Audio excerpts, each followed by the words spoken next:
Welcome to the Rethink and Return podcast. My name is Jason Shepard. Every week, we rethink things and return to God's original intention and His design.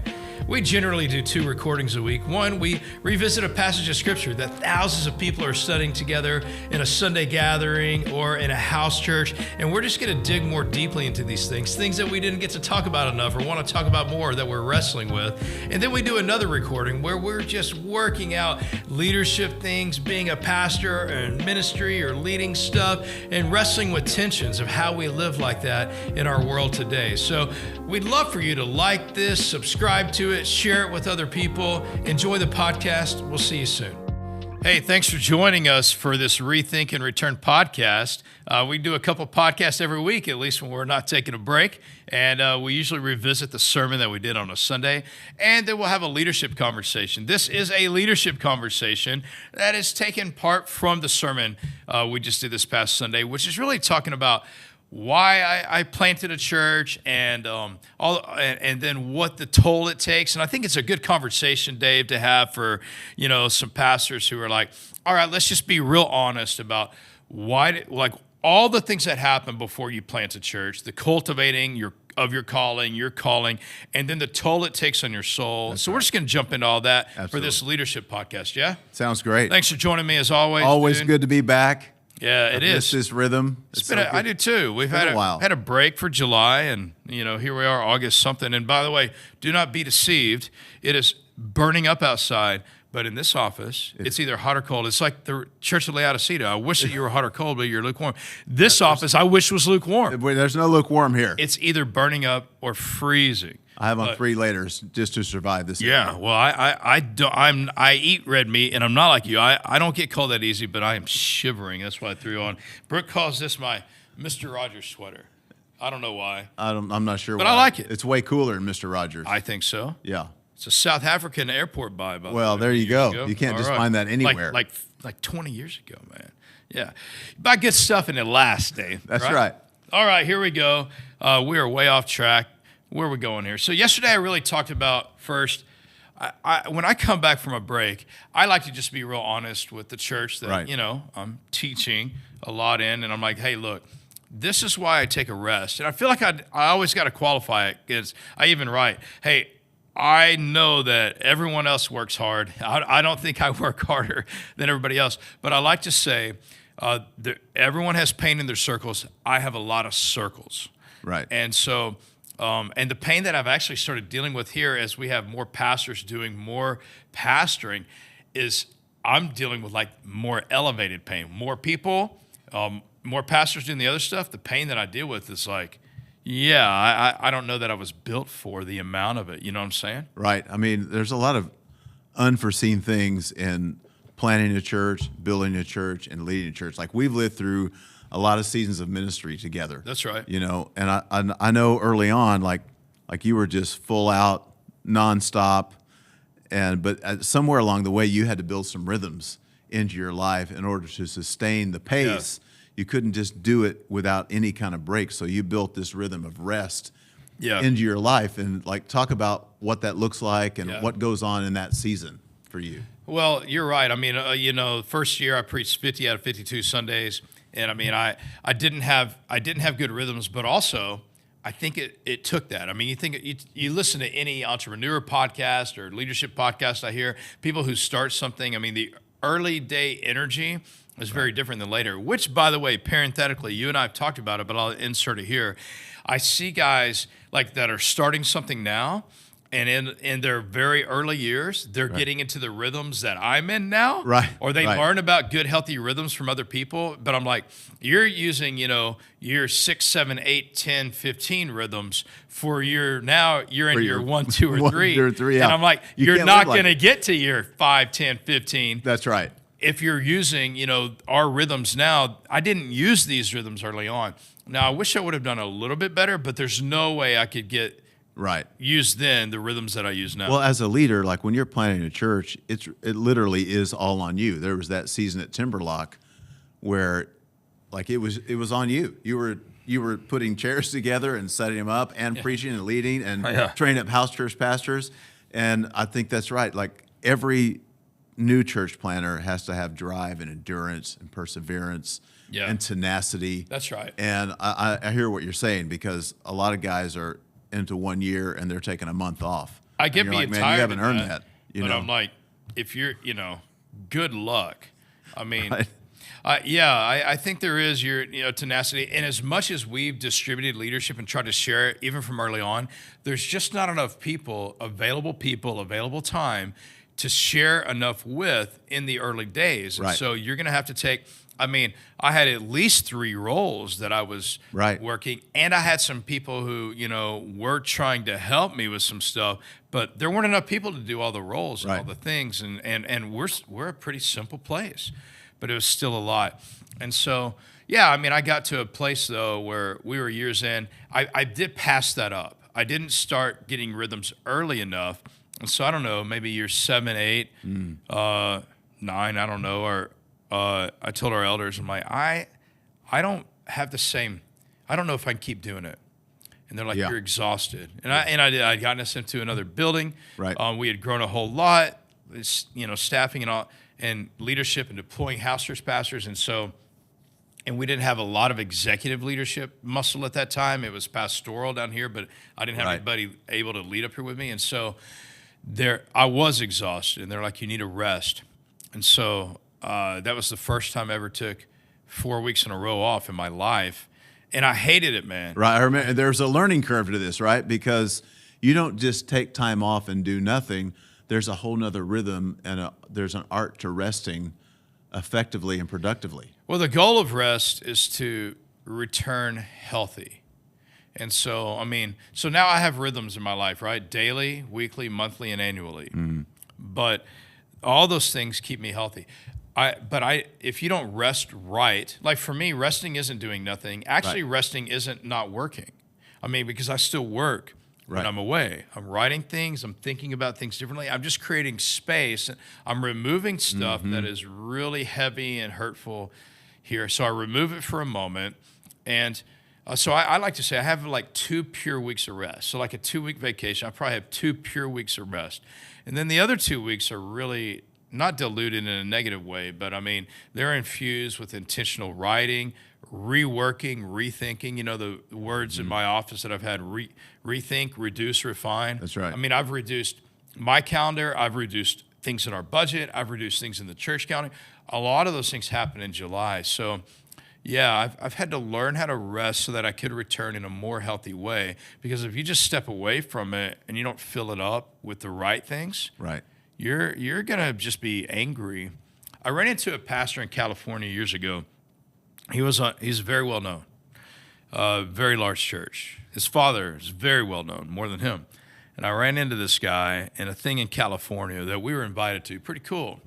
And before I ever started resting, and he was at the end of his 3-month sabbatical, and I said, "How is it?" He said, "I'm going to have to ask the elders for another one." And within a year, he was in a really bad way for a lot of reasons, but he ended up, after he came back, resigning like a year later. But he said, "You should consider 3 months." And I said, "I don't think I ever will." Why? And he said, "Month 1, you're just, all the negative toxins are getting out. You're just angry. You're hurt. All the pain. It starts to surface, Month 2, you rest. Month 3, you dream." And I like to say now, like, I think I sort of do that in a compact way in a month, I gotta let there's a lot of pain that we carry, and I just gotta sort of let that heal for a minute. I do that faster now. I'm carrying it differently, but so anyway, I'm glad to be back. But I think leaders got to figure out their rhythm. I do too, and I think, don't you think that the rhythm should be in proportion to where you are? Like when you talk about a first year rest, second year rest, and you're resting at you're right rhythm, right season. Yeah, right rhythm, right season. So how would you, if we have church planners that are listening, how would you help them proportion that? They'll say they're their first year in, they're not going to take 3 months off. That would be, or a month, even a month. So what's the proportion of that? What would you say to a bunch of church planners? That you're like, guys, I know you got to rest, but here's the balance of this. I don't think there's there's a pure empirical answer for that. Like, hey, here is like I sort of know, I know exactly how many Sundays I'm preaching right now. I'm preaching 41 this year. Right. I know that I'm going for the 4 weeks of July. Like, I know these things. I know every month, every week, what I do every day. I think when you're a church planner, you have to be willing to go for this season. This is the base of what I have to have, and I need to make sure that what I have to have isn't hurtful to the church. That's really good. And so, I mean, because I've seen some people say, this is what I feel like I need, but what they need is actually detrimental for the church. And part of this for me early on, you know how the Lord said, I'm going to show Paul how much he must suffer for my name. Right. Part of it for me was I had to lay down my life for this church. Somebody could take that and be like, oh, they're saying being unhealthy. No, I'm not saying that at all. But there's going to be some significant sacrifice in ways that you didn't anticipate before. Mm-hmm. And part of that is you're not going to get everything you need. I'm grateful now that I have that. But I didn't have that early on. We were in infancy. We were at toddler stage. We were immature and we were young. And so everything I look at in life, everything that's young is more vulnerable. I mean, an infant is more vulnerable. Yeah. You know, a toddler is stronger than an infant, but still vulnerable. Right. You know, a preteen isn't as strong as an adult, but they're stronger than a toddler. A teenager strong. Like, every stage we get stronger and more self-sufficient, and we start, I mean, so from the human standing to the trees outside to all of nature, I mean, this is an organism we're looking at, this body of a church. And we need to look at it like the early years, we have to give it different things to really protect it in different ways. And then just like in our human body, all right? I mean, we have all these structures and systems that are forming and building. Right. And so now my skeletal structure is stronger than it was when I was an infant. And so it protects really my organs. You know what I'm saying? Right. And my size and my strength. So my systems are stronger. My structures are stronger. It's true for a body, a human body, and it's true for a church body. And I think that you can sort of tell. I can tell. I've been around it long enough now to see like the consequence downstream. For a church planter who doesn't see the church as a body yet, they can't understand, oh, the church is too vulnerable for me right now. Mm-hmm. Like, I can leave my teenager at home and go grab a quick bite with my wife if I want to, and our son oftentimes wants us to, you know what I'm saying? Right. But I can't leave a toddler to do that. Right. And so as a parent, we have to know that. A church planter's got to know that too. Yeah, you want to go have dinner with your wife and leave the kids at home, but you can't because they're a toddler. You know, you want to take a month off, you can't. Your church is a toddler stage. Mm-hmm. You know, at some point you'll be able to. Right. And so when I see church planners that don't have the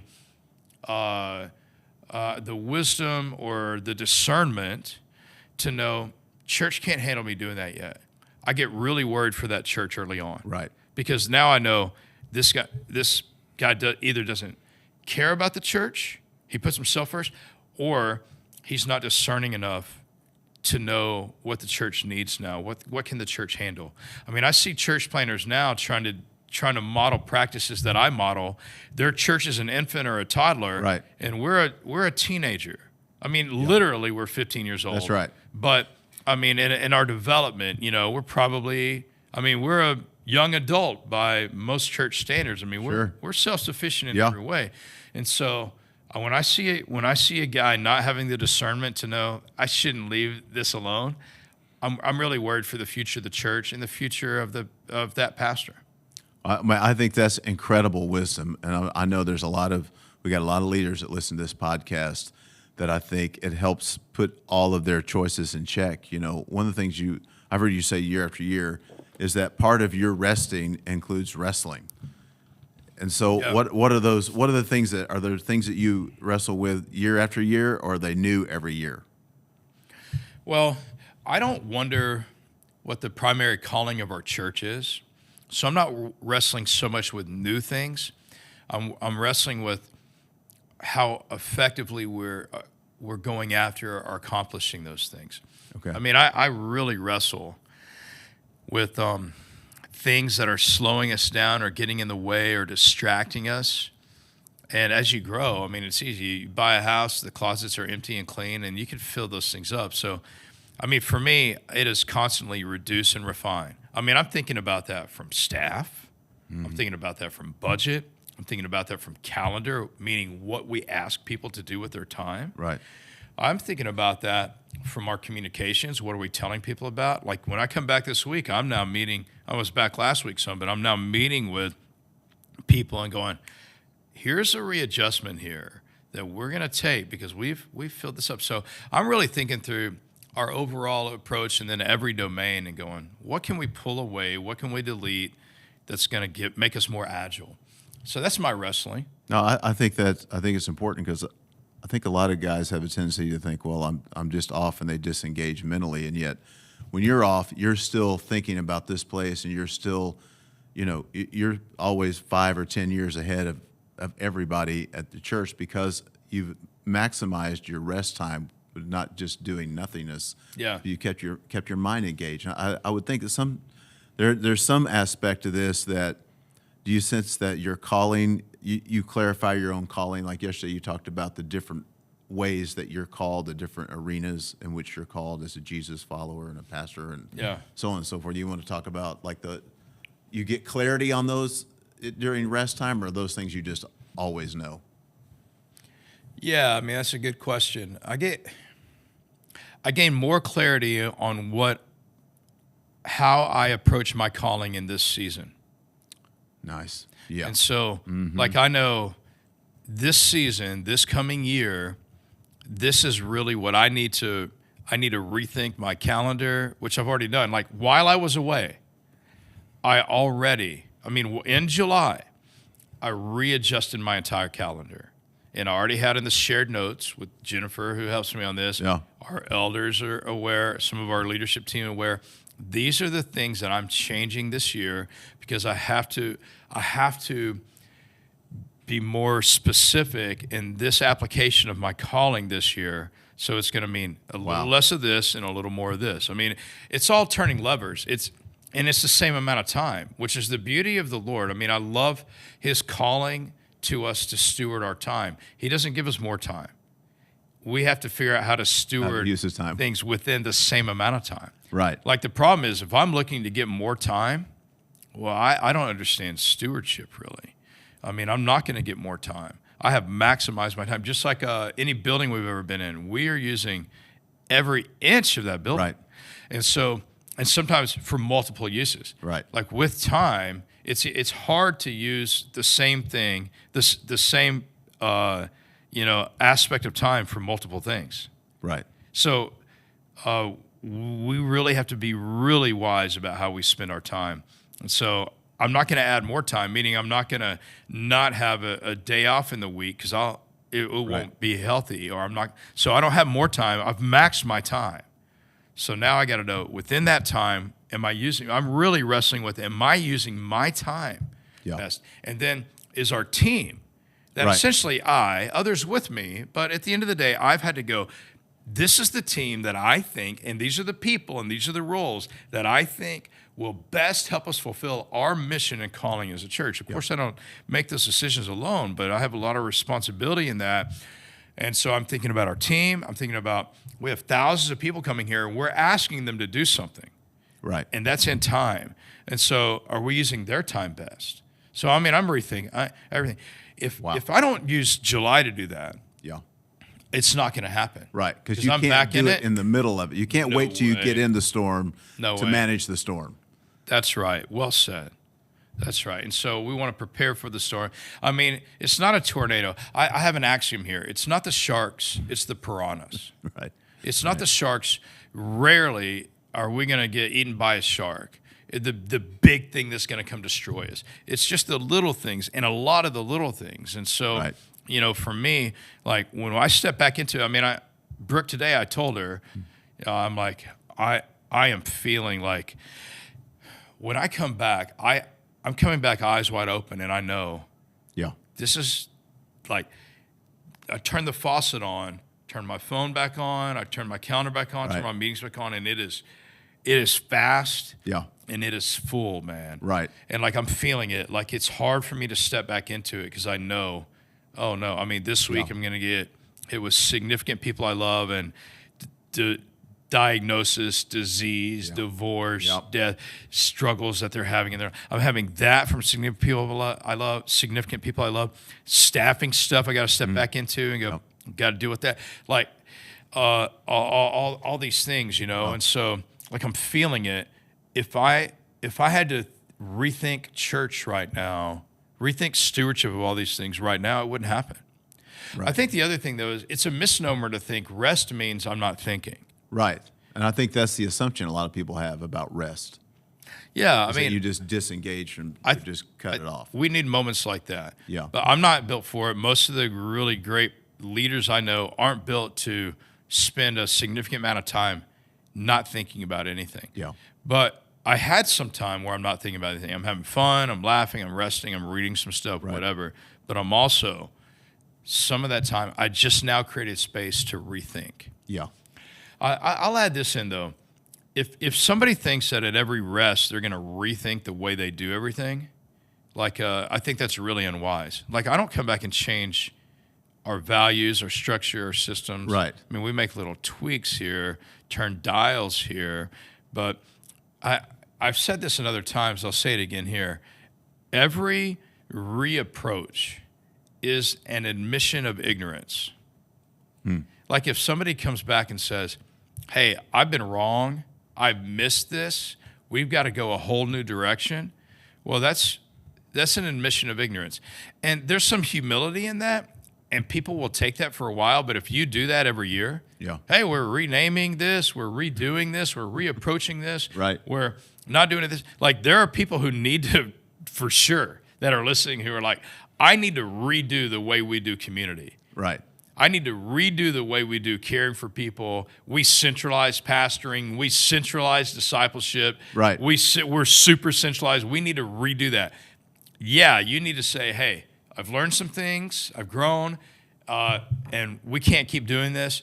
That's a good redirection. But if you do a redirection all the time or too many times, at some point you lose the confidence of the people that you're shepherding. Yeah. Because they're going to go, oh, no, we're not going to be in this pasture long. Right. You know, we can't make a home here. Yeah. And so I think you need to be really careful how often you rethink everything.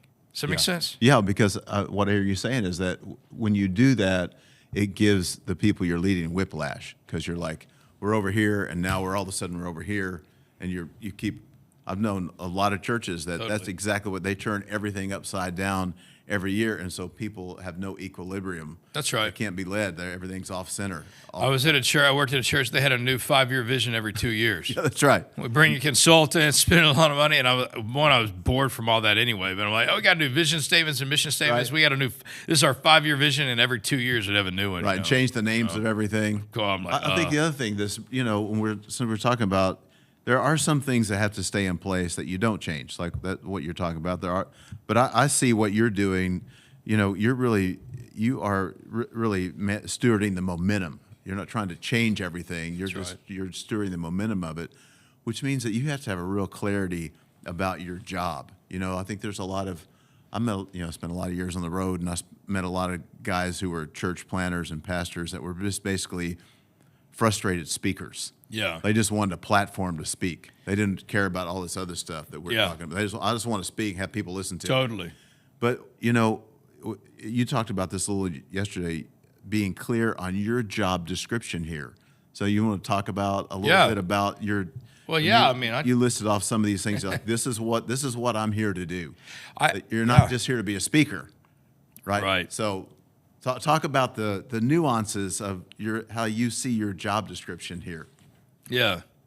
No, I think I like taking an opportunity every year to let our church know, hey, this is how I see my role here. Yeah. And maybe this is how you should see my role here. If you have different expectations of me, I don't know. And people do, right? Everybody comes from a different place with expectations. So I think clarity is really kind. It's kind to me. Yeah. To go, hey, you expect this of me, but that's not my job. Yeah. Or it's also kind to them to go, okay, now I know what I'm getting into. That's right. And so, yeah, I mean, I listed those things, right? Like my job is to oversee the general direction of our church, along with staff and along with elders, along with house church pastors and other leaders. But generally, Right. I'm here making sure, holding the ropes. Hey, we're going in the right direction. I lead staff direction and culture. I mean, I don't coach many people on our team anymore, but generally, I'm discipling our staff on Mondays, every Monday when we spend time together in the Word, and I'm leading general direction and culture. But now we have other people to coach and care for, and that's good and it's helpful. I meet with leaders within Church Project. I meet with ministry partners in the city. I meet with other pastors in the city, and I'm just sort of building into the church in our city and community. Yeah. I preach 40 to 42 Sundays a year. And I wrote in my notes, it's like writing a 30 to 40 page paper, researched, internalized. Right. I own it. I mean, it becomes part of me. I present it to a diverse audience with a calling and compelling for them to change. I love it. I mean, and so I'm doing that 42 times a year, about a 45-minute, or yesterday, almost an hour. I step into high level or major crisis events. Mm-hmm. I used to step into almost every problem, but now I step into the problem above the problem, right? Just because of saturation and distribution of leadership. I really oversee Pablo's directing our network, but I'm, just behind the scenes, meeting with him a lot. I care deeply about our Church Project network, good cities, starting collaborative city ministry projects, representing our ecclesiology and our practices on podcasts and stages and wherever.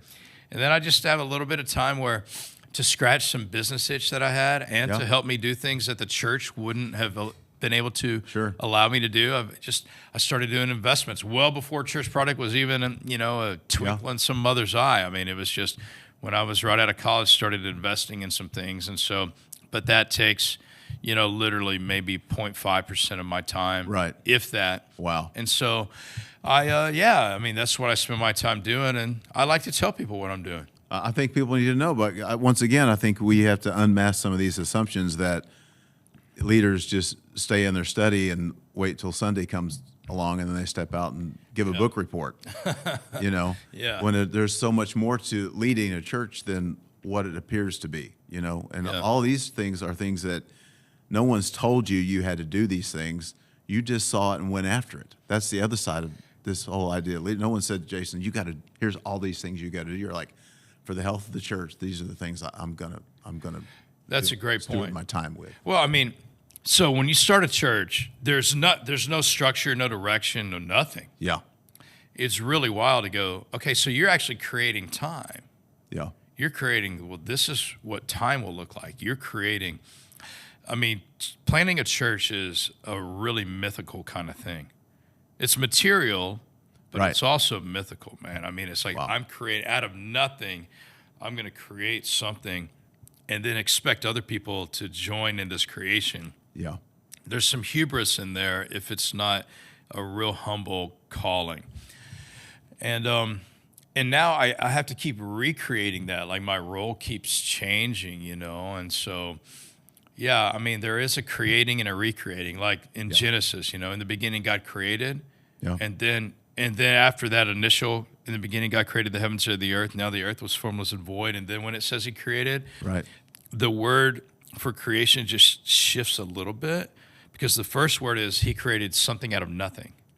And then the next word is He created something out of something. Wow. He created Adam out of something. Yeah.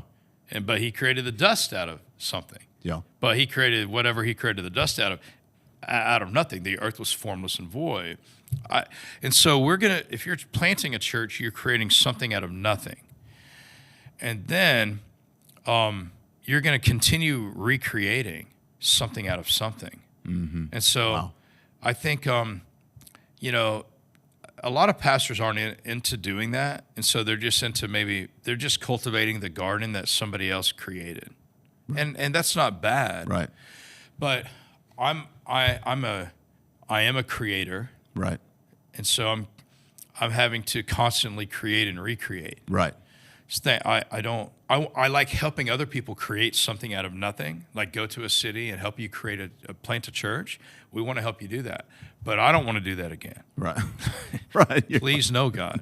Right. I mean, You're like, I've done it. I'm good. No. I like to joke. I'm like, God would have to swallow me by a whale and That's right. spit me up on shore before I would go plant another church. I mean, Right. It's really hard to create something out of nothing, especially if the vision is like this and the energy and the time and the waiting and all that. But now I'm recreating something out of something pretty often.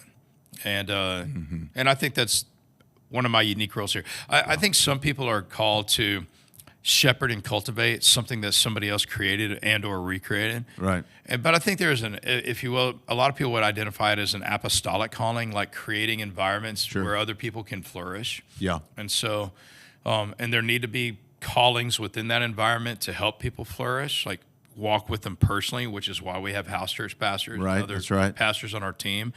But for me, I'm primarily about creating the environment where all the flourishing can happen. That's powerful.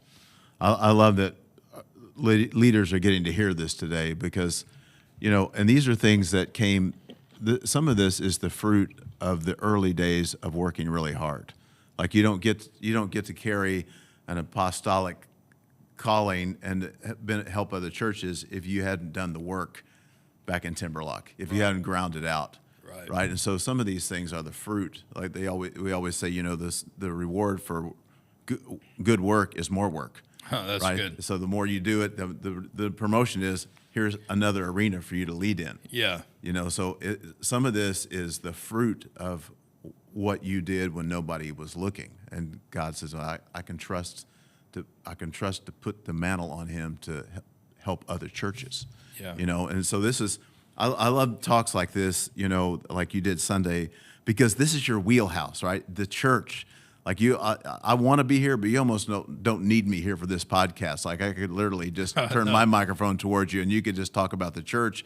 But like one of the things you talked about is like, we're both churchmen, right? We've given our life to it. That's right. I've been in it since I was 16. Yeah. That's all I've ever done is to work with or for the church. I have the life I have because of the church. But the church has been through it, right? One of the things you talked about yesterday is that we love the church, and the church has taken some black eyes throughout different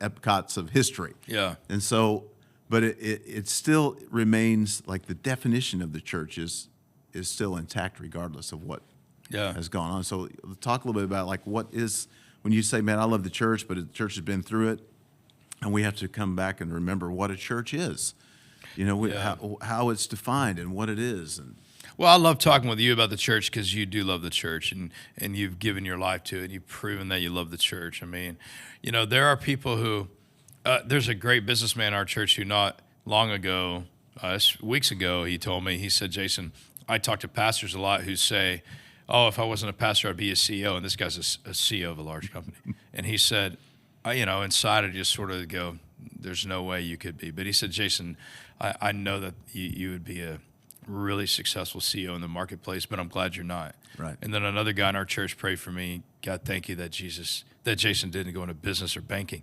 Yeah. Like when I see guys like you or like me or many other people I know, they could be doing other things, but they're giving their life to the local church. I really respect it. And I'm grateful to have these conversations with you and serve because you have proven that you love the local church, and I do too. One of the ways we prove the local church is that we love. One of the ways we prove that we love the local church is that we stay through the really hard seasons. That's right. And I like to say it's one thing to start, it's another thing to stay. Yeah. Starting is very hard. Staying, I think, is even harder. Yeah. It's just like dating and getting married. It's hard and good, but staying is harder. Yeah. And the same with the church. And so, but if I'm going to stay somewhere, I'm going to make sure, man, I'm doing what God's called me to do. Like I said yesterday, I'm going to die. You're going to die. We don't have time to play church. I don't want to play games. Right. I'm not competing with another church. I'm not trying to be, if we could just get bigger than this church or this church. And by the way, that number always moves. right? Like, Right, that's right. like now there's no one in our community that I'm like, oh, I hope we beat them in my flesh, you know. I'd be looking at like my friend in Florida or my friend in Dallas or somewhere. And so, Right. but it used to be like, I mean, I just know the mind of a church planner. And I know a fleshly mind and the spirit and the mind of the spirit and the mind of the flesh. Yeah, that's right. And it's just like, oh, if I just get here and here, but you actually never get there. Right. Like, I mean, 99% of people would be like, if I could just get where church product is, but like if you get here, like the flesh will not subside. You have to keep taking these thoughts captive and submitting them to Christ, and just go, I'm not here for that. Yeah. Like I'm not here to compete with another church and hope we get bigger than another church. What is that? Who wins that award? And look at the guys who have tried to do that. I mean, it doesn't work out well for them. So for me, like, I just want to be ultimately faithful to, one, what God's called me to do, and two, what he's uniquely called Church Project to do. That's right. I mean, I promised last night, Brooke and I, because, you know, it's my first Sunday back, and we're talking about things, and I was just telling her how I was feeling and what I was thinking about some stuff, and I'm like, I just have to continually remind myself the unique calling on this church. Right. And what I'm called to do. And I can't get into comparing. I have to get into, am I faithful to my calling? I'm not competing or comparing. That would be the flesh. Right. So the flesh wants to compete or compare, but I want to be faithful to my calling. There's your double alliteration. That's it. So good. And so, like, I do have to keep reminding myself of that for a while. And so for me, what I know, our unique calling is to show what a church of house churches is. Mm-hmm. I mean, it's a lot of, decades of study, early church history, church around the world, like private study well before Church Project started, thinking about the church and the word, wrestling with it. Yeah. I know what our church is called to do. And I think we have a unique niche in our community, but also like in the church world. Yeah. And so not better than, and not even the best at what we're doing, but we have a unique calling, and I want to be faithful to that. Yeah. And so I want to remind our church what we're doing here. Right. Exactly. That we're not just putting on a bunch of programs, try to entertain people. We're actually trying to be the church. And the thing about it, the thing that a lot of times I have to step back and just remember that when you think throughout history, all of the kings and the emperors and the different kingdoms that have arisen have all disappeared, but the church is still here. Yeah. All these kings that thought they were going to be great, and the great Roman Empire, and where is it today? Yeah. And the church is still here. That's right. Like we've moved right through every kind of war and pestilence and problem. Totally. And so, when we talk about the role of the church, I mean, you're really talking about we want people to get as close as we can to the early New Testament church, right? Well, I mean, the way that God built the church, Jesus said, I will build my church. And he built it to endure persecution. He built it to endure pandemic. Right. He built it to endure different political regimes. I mean, the church is durable. And so one of the reasons we built this church this way is because I believe that Jesus built the church the way he did for it to be durable. Yeah. And Daniel Yang co-wrote a book with some other people, and one of the words, and he included us in it, it was very kind that he did, but one of the words he used to describe us was that we were durable. Like we can endure through these different sizes, season stages, Yeah. And so, man, I mean, like I said yesterday, the church has been through it. It's tired, discouraged, neglected. Not our church specifically, but the church. The church, yeah. It's gone through accusation and abuse and apathy and aggression and abandonment. Yeah. But I said the church is still here. It's still as beautiful as it was. It still has the same purposes. It still has the same power. And it still has the same person as the head of it. That's Jesus. Right. So good. I mean, the church is going to endure, man. And so, people can leave it. They can do it. But it is still central to what God is doing in the world, bringing salvation through his son, by his spirit. That's right. And it's rooted and grounded in the local church. The local church will never go away. That's right. This local church will go away. This local pastor will go away. But the local church itself will never go away, which is why I want to give my life to the most enduring, eternal thing on the planet. It's the way God gets his light into the world. It's the way he gains a voice into any city or culture. Mm-hmm. And the other thing, I'm not sure where it is in the notes, but the other thing you talked about, we might cover it in the next podcast again, but this idea that people can love Jesus but not love the church. Yeah, I think we'll hold off on that. But Okay. yeah, I mean, this is really leadership here. But yeah, I mean, we got to keep calling people to love the church. If a pastor is about the gospel, he's got to be about calling people to the local church. And, you know, the Apostle Paul was more about the gospel than anyone else we know. That's right. But he spent all of his time in the local church. And I think we'll transition away from this to the final thing after this. But I'll say the local church is the soil where the seed of the gospel is planted. That's right. So and good. spreads and reproduces in a community. The local church is the soil for the gospel seed, where it's going to grow and reproduce. That's good. And so we have to care deeply about the local church, and we have to make sure that the seed we're planting in the local church is the gospel. It's the right gospel. Yeah, right? the only true gospel. Yeah, let's get to the expectations. But yeah, let's talk about. So we talked about, you know, I love, like I've done a few of the leadership podcasts with you, and I love this one because people are getting a chance to see behind the curtain, so to speak, of your life and choices you make in leadership, and that it's not just, you know, it's not just you being removed and letting everyone else do the work, but you really have expectations that you place on yourself, that you're clear about. And I think every leader ought to have expectations that, like, you enforce these first in your own life. And so talk a little bit about, you know, what you expect of yourself in terms of leadership and pastoring. And well, I mean, the reality is anything that we have value, any relationship that we have value in, there are expectations. I mean, my kids expect that I'm going to provide for them and protect them and, you know, care for them. I expect things of my wife. She expects things of me. Actually, the church expects things from me, and I expect things from them, and we should expect things from each other. So I started by saying, hey, these are the expectations that I have, you know, for myself. And first I said, I expect that I have a responsibility to use my gifts and my calling to lead a local church in the direction that God has called it to become. And so I'm accountable to God first. I need to use my calling.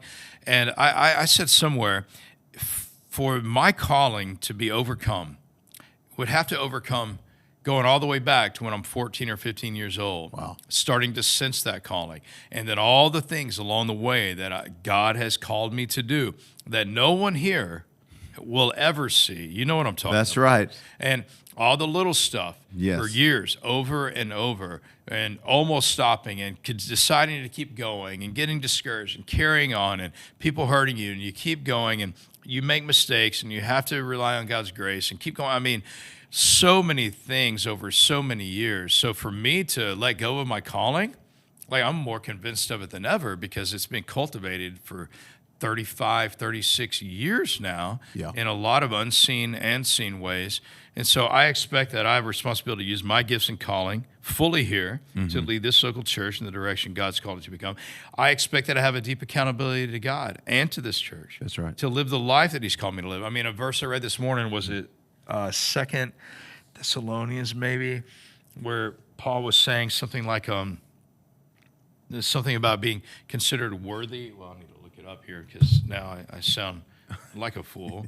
But, you know, 2 Thessalonians chapter 1, to this end we always pray for you, that our God may make you worthy of His calling and may fulfill every resolve for good and every work of faith by His power, so that the name of our Lord Jesus may be glorified in you and you in Him. I texted that to myself because I was going to text it to some other people, right? Really but I'm good. like, man, I mean, I want to make sure that He's making me worthy of the calling He's given me. I want to live that way. I feel very accountable to God. I have accountability in my life too. I have mentors, I have elders, I have friends, I have my spouse, people I work with. But ultimately, I feel real accountable to God to live a life that I don't want to be hiding sin in my life. Right. I feel very accountable for that. I don't want to be lazy or apathetic. I mean, I should be the hardest working person here, you know. And so, yeah, man, I mean, I expect everyone coming to CP has come from somewhere practicing something different.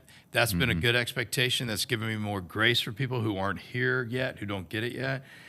I expect that if God has expectations of me to lead His church, He would show me in the Word, and He did. That's right. Like, I mean, really good. My job is to follow what He said in the Word about His church. It's not to build the kind of church that I have in my mind. When people, church planners, when they're like, oh, I have a vision to plant a church, I'm like, no. Stop. Jesus. It's Right. Jesus's church. What was his vision for it? I mean, that's where church product came out of that. Like when people come to me and they're like, "Where did you come up with this?" I'm like, "What do you mean?" I didn't. They're like, Right. "Where did you get the vision for this?" I'm like, "It's not my vision.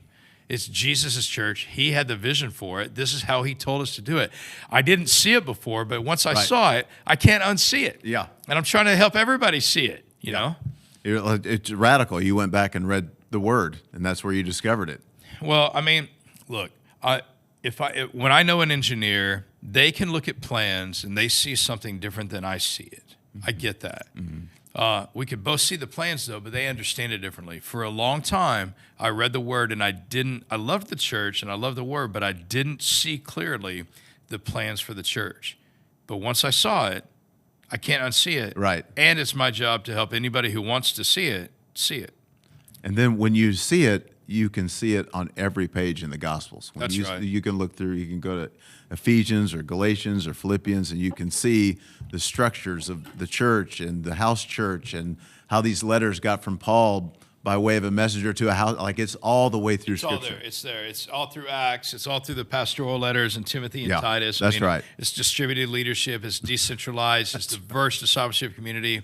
And yeah, I love it. And then I expect that if I have an expectation of our church, Yeah. it is my responsibility to empower them with an effective tool. And we listed all of our tools yesterday. That's right. And actually, coming out of that, even Brooke and I were talking last night, and she had some suggestions that she shared with somebody on our team yesterday, and I'm like, that's awesome, because I was thinking along those lines too, like we need to make those even more centrally available, more visible, because we have everything we expect our church to do. Right. We have a tool That's right. that they can use, and it's an effective tool. That's right. And it's simple. It's simple, it's effective. So if there is something that you're calling your church to do, and you haven't empowered them with a simple, effective tool, Yeah. well, that's on you. Yeah. I mean, I take responsibility. If I'm calling our people to evangelize, Yeah. but they don't know how, Yeah. well, it's my job to give them a tool to help them. Yeah. That's not my job to do it for them. Or if I'm calling our people to spend time in prayer every morning, I want to give them a tool to help do that. Or if we're calling people to do one-on-one discipleship, Yeah. I mean, we've been refining this tool That's right. for, long how long? time. 12 years you've been here? It's been a while. It's been through a lot of phases and a lot of. Yeah.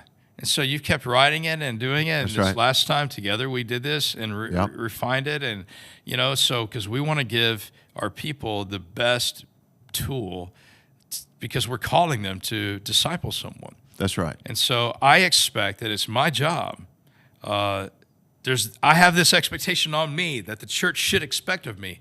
If I'm calling you to live in a diverse discipleship community, it's my job to make sure that there's a great context for you that's easy to get to. It's available if you want it. Yeah, man. So that's a good talk. That's a long talk. I think it was great. I think it was fantastic. I think the other thing, about giving people tools is that we've worked really hard to make everything simple. Yeah. We have here, people may not know, but we have what I call a card culture, like how someone becomes an evangelist fits on a card, how someone disciples someone fits in a pamphlet. Like Yeah. we've reduced it. One of the things I saw early on was I wanted to try to get rid of just endless amounts of pages and fill in the blanks and classes and curriculums, and to make it so simple that someone could pick this up and go, here's how I have a conversation. We've saved a lot of trees here. We have. I mean, we are Right? It's environmentalists. simple. We are for the planet. Yeah. We've reduced a lot of pages. That's right. A lot of books, a lot of programs. We use sure. the Bible plus a supplemental tool. That's right. That we have reduced very simply. You got the Bible here. We're going to give you a guide and how to Simple. be directed here from the Word. Yeah. That's right. Hey, good conversation, Dave. Really I good. always like to have a leadership conversation with you about the church. Thanks for loving the church and being my friend and serving with me. Thanks for a great conversation. Absolutely. Thanks for being my friend. Always an honor to be here and get to do this with you. Good stuff. Thanks for watching this. Hey, we don't have anything for you to buy. Maybe we'll get some merch sometime. I'm kidding. I don't think so. The only thing we ask of you is that you would like this, subscribe to it, and share it. Let some other people know about it. So like it. Thanks. Subscribe to it and share it. We're on a lot of different platforms. Thanks for spending time with us. See you soon.